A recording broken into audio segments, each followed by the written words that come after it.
Let's take a look at the headlines across some of these select national dailies this morning to bring you up to speed with some of the stories making the rounds. And as always, there's quite a lot to look at. Beginning, of course, with the front page of the Daily Trust newspaper for today. Here's what it looks like. The front page of the Daily Trust newspaper for today, 30th of January, Tuesday, 2024. Naira plunges to 1,500 Naira a dollar at the parallel market. UK suspends British Nigerian minister for calling Israel's actions genocide. Yeah, well, it's safe to say that there is some sort of agreement with regards to, or consistency with regards to the UK's position about what is going on in the Gaza Strip. Supreme Court. Kano governor denies striking deal with Tinubu. Once again, this conversation is being reiterated. And you can get to the details of what the Kano State Governor, Abubakar Yusuf, is saying regarding what many describe was an under-table dealing that led to his victory at the Apex Court. More on that on page 12. ECOWAS Crisis, Nigeria at the receiving end. Citizens will require visas to travel across exiting countries. I don't think that's going to be a big deal. I mean, there are still some who are already doing business with Niger, but you know, Niger and Burkina Faso and Mali, they're not your go-to destinations. No. So yeah, I think we both lose. It's a lose-lose situation for both the countries that are attempting to leave and ECOWAS as a regional bloc, if you ask me. Security expert says terrorism might up their game, or terrorists rather, might up their game. Don says we would be poorer. And that unmistakable picture is of a Palestinian boy carrying a bag of flour distributed by the United Nations Relief and Work Agency as the humanitarian crisis continues to worsen in Gaza. Union, Polaris, Keystone Bank's investors contest takeover. Says CBN's action in breach of own rules. Petition President Tinubu. Apex Bank silent on accusation. So there's a lot of politicking going on with the whole financial sector reforms that we're seeing right now. And it all started with that special investigators report, which I think has stirred the hornet's nest. And we're getting so many of those pushbacks and reactions from the announcement by the Central Bank of Nigeria about the dissolution of the boards of those banks that have been mentioned. But that and many more available on the front page of the Daily Trust newspaper for today. You can pick it up and do some further reading if you're interested in any of these stories. All right, let's move on to the Daily Sun newspaper and just looking at the kicker that says Edo Guba. PDP screens Shuaibu, Igodalo, others. All right, page 7 has details of that story. I respect painstaking process in picking the Sun Award winners. That's coming from Kwara First Lady.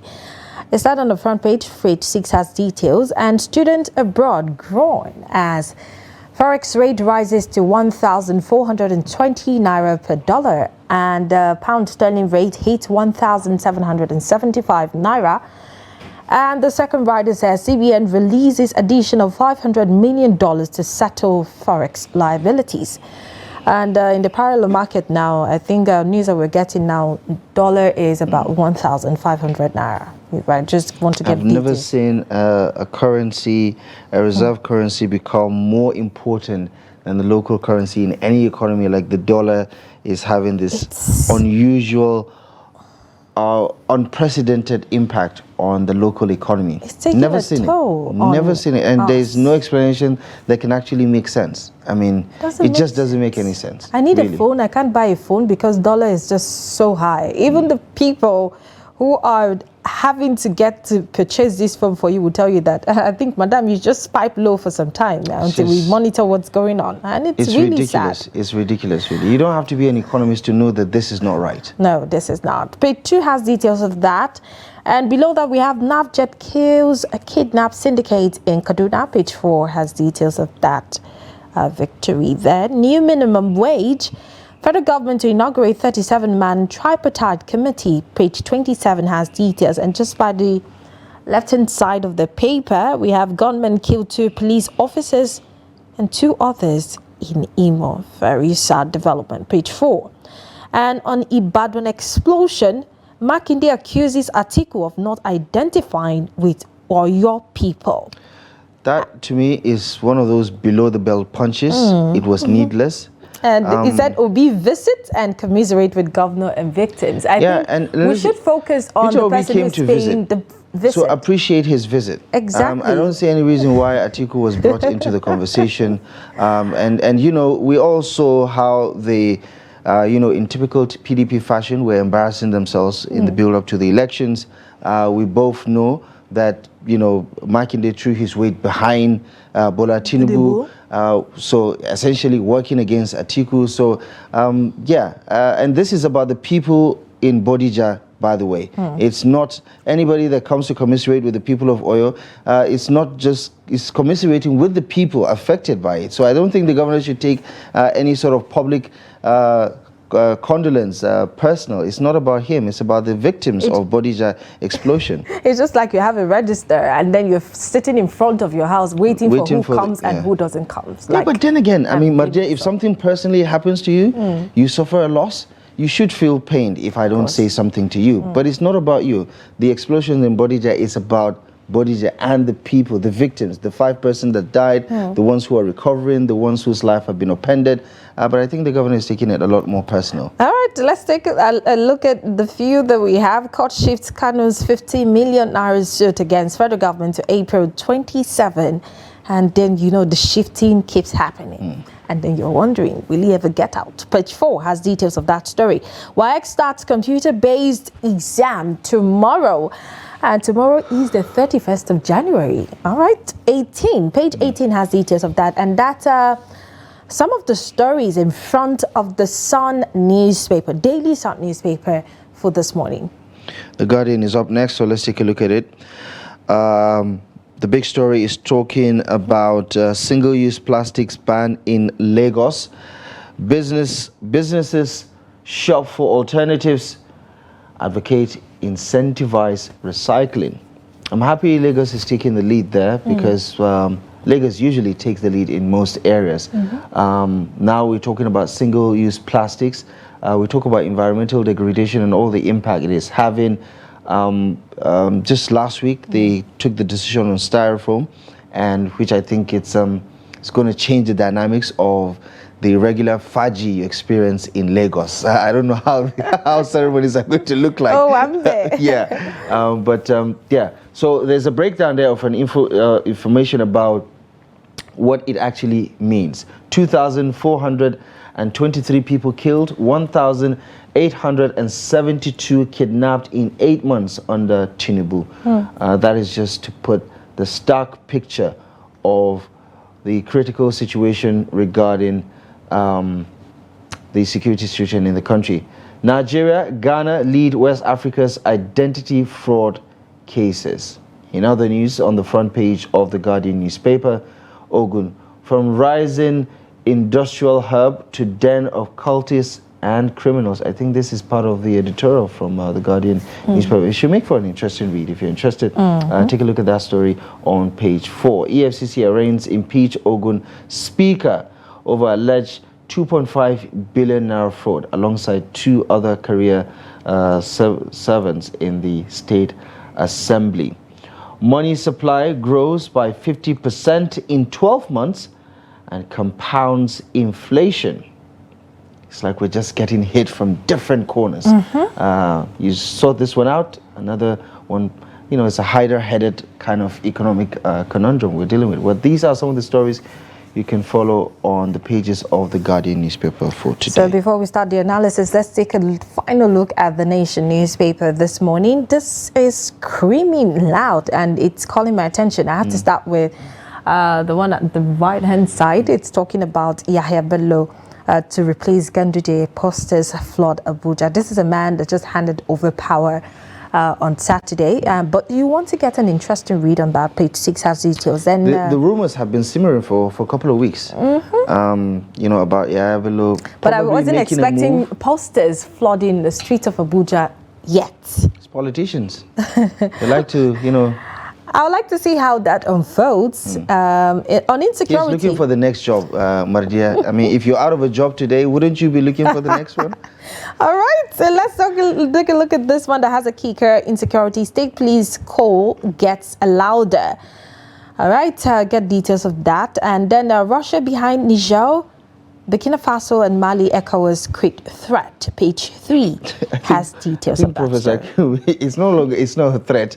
They have already said that they have withdrawn their membership. So, yeah. So, sign attenders registered daily governor of this cancelled chairman.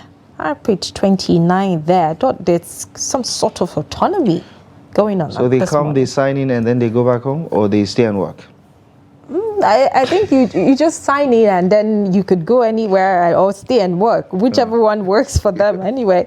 But it's good to stay and work. That's your office and you deserve to stay there. And then security men raise bar in battle against kidnappers. Radis attached to this story says Air Force bombs a terrorist. Army, police rescue scores from abductors. 2 traditional rulers killed in Ekiti and policeman in Imo. And the mother-daughter murdered in the Federal Capital Territory. Very sad development. I tell you, page 4 has details of that story. And then CBN injects $500 million into Forex market. Started on front page. Page 5 has more details. On the Ibadan blast, we're taking this again. It appears on The Nation. Makinde lashes Atiku. And he says, I empathize with victims, says ex-VP, and Obi visits governor. The last one says, 3 feared killed as another communal clash erupts in Osun communities. Page 28 has details of that very unfortunate incident. And that's how we will be moving on to the next phase of the newspaper review this morning. We have in the studio Dr. Theophilus Abba, Executive Director. One and only. It's always a pleasure to have you here. And you know, you all putting on suit. It just looks like there's a lot of cold in Abuja, but I'm not feeling that way this morning. Good morning, Doctor. Morning. I just thank God that we're alive. Yeah, exactly. Exactly. Now, looking at the front page of Daily Trust, now we can see lots of disturbing development actually, and talking about ECOWAS crisis now, Nigeria at receiving end, and a lot of people are just confused about how do we stand as a country with the receiving end. I know that we have high-ranking officers at ECOWAS, and then Nigeria is one of the most contributor to the ECOWAS, and also have the big guns there and all. So how do we stand as a receiving end to all of this crisis from Burkina Faso, Niger, and also Mali? Well, I think when you talk about the crisis in the Sahel, when you look at Niger, Mali, Burkina Faso, and all those, the tendency is for some Nigerians to look back and say, we are to blame. But I'm thinking that, I don't think we are to blame. If you look at what they say, is ECOWAS has not helped them in the fight against terrorists, and they don't see any benefit in belonging to ECOWAS, and the ECOWAS members are contrary to whatsoever the West, mainly maybe France, America, and Europe, and also what they tell them to do, and so they don't want to belong to ECOWAS any longer. But the fact is that, you see, ECOWAS is promoting democracy. The ideals of democracy is one of the things that ECOWAS values so much. And if you are in ECOWAS, we expect you to be a democratic country. Then a military takes over in your country, and ECOWAS say, look, we encourage you to give us a schedule how you are going to return to democratic rule. We cannot say the military should take over and be there forever. You understand? Because they have failed to do that.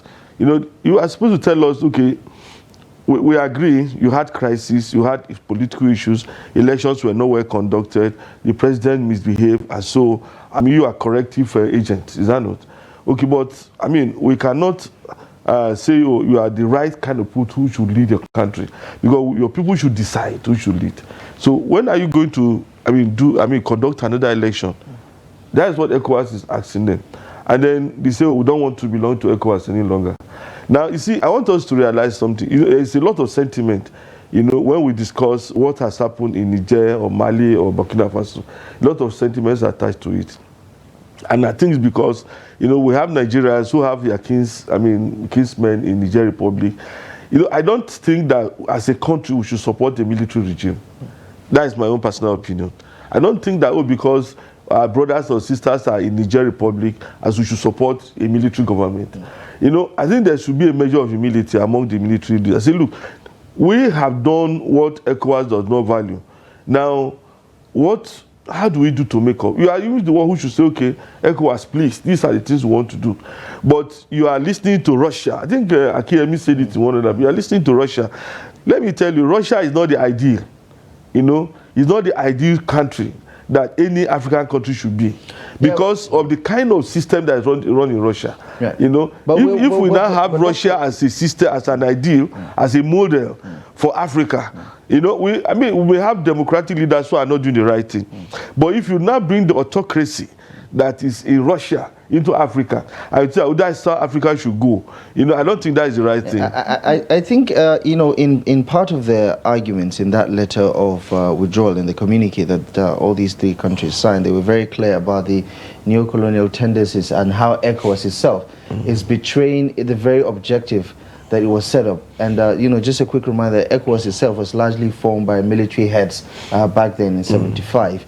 But also to their point exactly about neocolonialism and how they've suffered at the hands of France and how they still have every suspicion to be wary of where ECOWAS stands, especially about reinstating Bazoum and so on and so forth. But also, let's speak to the fact that these military leaderships are still popular in their own country. So how do you counterbalance what is good for Niger and how Nigerians see it, and what they should do about their commitment to ECOWAS? Because their commitment to ECOWAS is secondary. Their commitment first is to the people that they're leading. So when they sever relations with France, I don't think ECOWAS to tell them, look, go and normalize relations with France. You know, ECOWAS is an economic... No, they simply don't want to deal with France anymore. Yes, okay, but you can be part of France. You can be part of ECOWAS and say, I'm not dealing with France. You see, ECOWAS is about economic, the prosperity of the sub-region. You understand? It's about economic prosperity. That is to say that, oh, we are in the same region. We can ensure that, you know, we cooperate in a manner that will boost our economy. You understand? Free movement. For instance, in some of the goods that leave Nigeria for Niger, Nigeria produces a lot of food. It goes to Niger, goes to Mali. They are exported to other parts of West Africa. Other parts of Africa, not only West, up to Central Africa. Nigeria produces a lot of food that we export to those places. In the same manner, we import some things from them. Now, if you now say you are no longer part of ECOWAS, what it means is that, oh, each country will now have to enter into bilateral relationship with you. It's not like, oh, Niger is no longer part of ECOWAS, so we can still have relations with Niger. You know, bilateral relations with Niger. It's okay, you supply this under this condition. If anybody is coming to your country, he needs a visa. Just tell your immigration, anybody that is coming from Nigeria should come with a visa. That does not mean that a Nigerian cannot go to Niger Republic. Doesn't mean that Nigerian cannot go to Mali. We can still do trade. After all, there are so many countries that we don't have, that are not in the ECOWAS economic bloc that we trade with. There's so many of them. You know, the only thing is that the relationship will have to change. You know, and let me tell you, you see, most of these African countries benefit from Nigeria more than Nigeria benefits from them. When Buhari was in power, you know, he did a whole lot for Niger Republic, a whole lot. including even a drill, this thing was there. Kanomara did, and he gave them financial support.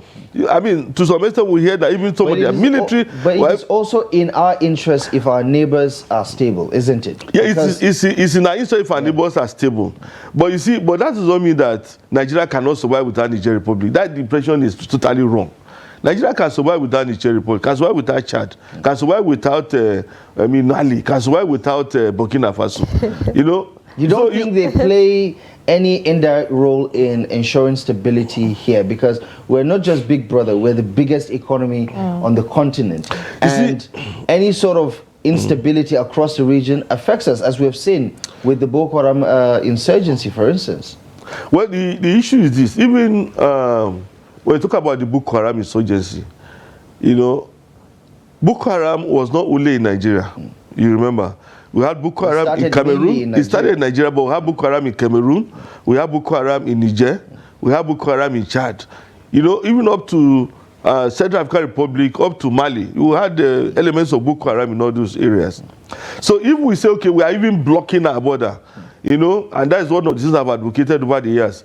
You see, there are some things that some world leaders will do. You say, I mean, it's not right. It's too harsh. But they do it to protect their society. Like Saudi Arabia had to build about a 1,000-kilometer wall between Saudi Arabia and Yemen to say we don't want these terrorists to enter to Saudi Arabia. You know, Trump did something like that. He said, look, all these Mexicans, we don't want you. And Israel, even though Israel may not be the best example, they said build the wall. Because so if we now say, okay, well, you go, we build a wall across our borders with Niger Republic. We don't want you Nigerians to come to Nigeria.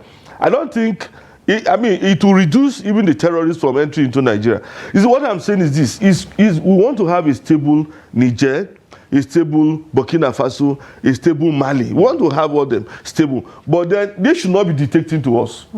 Because even the headline that we see is like, well, we are at fault. Did you ask the military to take over in Niger Republic or in Mali? Did you encourage them? I think you didn't do that. The accusation. But you see, but we are blaming ourselves because these guys took whatever decision they have taken. And to me, Russia cannot be a model for any African country. I don't think they're trying to model themselves after Russia. Russia might play a part in influencing their decision, but let's digress a little bit because there's a lot more stories to cover other than what's happening with the ECOWAS conundrum regarding the withdrawal of Niger, Mali, and Burkina Faso. The CBN Investigators Special Report has started a ripple effect. Today we're still learning a lot more about how the system is trying to absorb some of those shocks. But this story on the front page of the Daily Trust newspaper talks about Union Bank, Polaris Bank, Keystone Banks, investors contesting the takeover of their banks by the Apex Bank. Says that CBN is acting in breach of its own rules and is petitioning President Tinubu regarding this particular matter, and Apex Bank is silent on some of these accusations. So it's safe to say that the minority shareholders in those banks are not necessarily happy with how the CBN is going about its ratification of some of the decisions that have been taken so far. What are your thoughts about it? Well, I think when Emefiele was removed as CBN governor, we expected that something like a thorough investigation would be conducted. And when this investigation was conducted, some of these things were coming up, conflict of interest. You are in the bank, the CBN, and you have interest in a bank you are supposed to regulate. That is totally against the law. Conflict of interest. You cannot be a regulator and be still be a player. It shows that you cannot be impartial. A regulator must be that kind of person who say, well, I don't have interest, I'm clear-headed about this thing, you are breaking the rules, we are going to sanction you. So if we now have officials, top people in the CBN, having interest in banks, it's not acceptable. But then you see, when you talk about the report, I don't know whether the federal government has actually adopted the report, because I was thinking that there should be layers of considerations. After this man has submitted this report, then another level of look at another level should look at it, especially looking at the method. You see, when you are doing an investigation, the method actually matters. Some of them were saying, "Oh, we're not even asked, to come and state our own side of the story." There's no investigation that can stand, if the people you are accusing are not asked to come and defend themselves. It would look like a military kind of system. So we're expecting that there should be another layer of scrutiny. Say, okay, this is a report by this special investigator. Others can take a look at it. Let's call them. Let's ask questions. Because I am thinking that things like that ought to have been done. And then I'm expecting that those who disagree may have to go to court. There has to be, a kind of adjudication. Is that where this is going to be settled, you think, in the courts? Well, they are petitioning the president to say, look, what has happened is not right. Perhaps the president may want to say, let's set up another committee to review what has been done. The president is still, okay, what we'll talk about this matter is that there have been accusations, but there have not been any counter-accusations yet. So let's see what these... Because, as a matter of fact, if you invested a lot of money in the acquisition of a bank, you understand, and you are being displaced, you cannot keep quiet. So, Doctor, quickly, let me get your thought on this Makinde article at war over Ibadan explosion.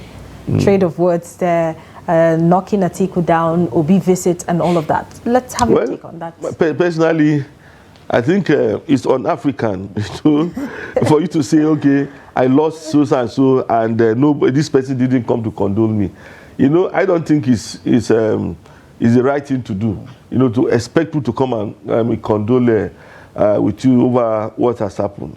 Especially, looking at a high-profile person, it's like you are waiting for everybody to say, oh, sorry. But then there was a failure on your own part. Because if you were running that state properly, what happened shouldn't have happened. Me, I have argued that, look, you see, it is not possible that some persons brought explosives and kept them in a residential area and nobody knew about it. You understand? You see, some persons who should be, who must have known about it, even the operations of the illegal mine I was talking about. You see, the mining was being done, I think, in Oyo State, if not Oyo, You see, as a government, you should know, who is carrying out some such activities in your state. The community leaders should be able to say, okay, these guys are here, they are mining, these are the things they are using. There should be a measure of intelligence, that will tell you that, look, something untoward is happening. It didn't happen. They didn't do that. They allowed that kind of thing to remain in residential, to cause that kind of damage. Then you are now waiting for Atiku to come and say, sorry, I'm thinking that it's not something that we expect, this governor to say it. Exactly.